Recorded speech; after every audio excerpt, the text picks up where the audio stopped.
Patuloy ang paghahanda ng lahat ng kinauukulang ahensya ng gobyerno para sa posibleng epekto ng Bagyong Christine. Samantala, signal number 1 ang nakataas sa ilang lugar sa Luzon at Visayas. Yan ang balitang pambansa ni Benji Durango live. Benji? Alan, nadagdagan pa ang mga lugar sa bansa na nasa ilalim ngayon ng Tropical Cyclone Wind Signal number 1. Sa isla ng Luzon, signal number 1 ang Catanduanes, Masbate, kabilang na Anticaw Island at Burias Island, Camarines Sur, Albay, Sorsogon, Camarines Norte, bahagi ng Quezon, kabilang ng Tagkawayan, Ginayangan, Buena Vista, San Narciso at San Andres. Sa Visayas naman, signal number 1 ang Eastern Samar, Northern Samar, Samar, Leyte, Biliran at Southern Leyte. Malawak ala ng kaulapang sakop ng Bagyong Christine sa dagat Pasipiko, kaya kahit kapapasok lamang nito sa park kaninang hating gabi na nasa layong mahigit 800 kilometro sa lupa, makakaranas na ng mga pag-ulan at malalakas na hangin ang malaking bahagi ng Luzon, Visayas at maging sa Mindanao. Bunsod dyan ang gale force wind sa mga coastal areas at mga bulubunduking lugar. Nasusundan naman ang mas malalakas pang mga pag-ulan simula bukas sa mga lugar ng Catanduanes, Camarines Norte at Camarines Sur.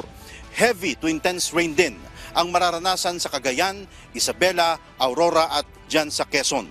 Nasa dagat pang bagyo, taglay ang lakas ng hangin na abot sa 55 km per hour malapit sa gitna at pagbugso nga abot naman sa 70 km per hour. At mabagal ang pag-usad nito, nasa 30 km per hour lamang, kaya habang humihigo pa ng lakas, Alan, base sa pagtataya ng Pag-asa, isa na itong ganap na bagyo o typhoon category, oras na maglandfall ito sa Northern Luzon madaling araw ng Biyernes.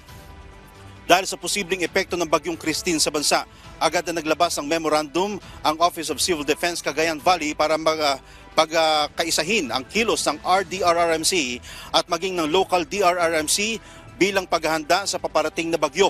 Pinalilikas na o pinakikilos na ang regional at local authorities para masigurong nakahanda ang lahat ng tauhan, gamit at supply na kakailanganin base sa protocol ng Operation Listo. Ang Operation Listo, Alan, ay ang Disaster Preparedness and Response Program ng DILG na susundin ng LGU bago, habang at pagkatapos ng dilubyo tulad na lamang ng bagyo. Ang mabilis na pagkilos na ito ng OCD ay base na rin sa utos ni Defense Secretary Gilberto Teodoro Jr. kahapon pa lamang para mapaghandaan ang posibleng epekto ng ika-11 bagyong papasok ngayon sa ating bansa ngayong taon yan. Pinapayuhan din nila ang mga mangingisda na umiwas muna pumalaot dahil sa inaasang malalakas na alon, maging ang mga magsasaka, lalo na yung mga nagtanim ng mais, na anihin na ang tanim habang may oras pa para hindi ito masira ng paparating na bagyo. Yan muna ang update mula dito sa Pag-asa Weather and Flood Forecasting Center. Balik sa iyo dyan, Alan. Maraming salamat, Benji Durango.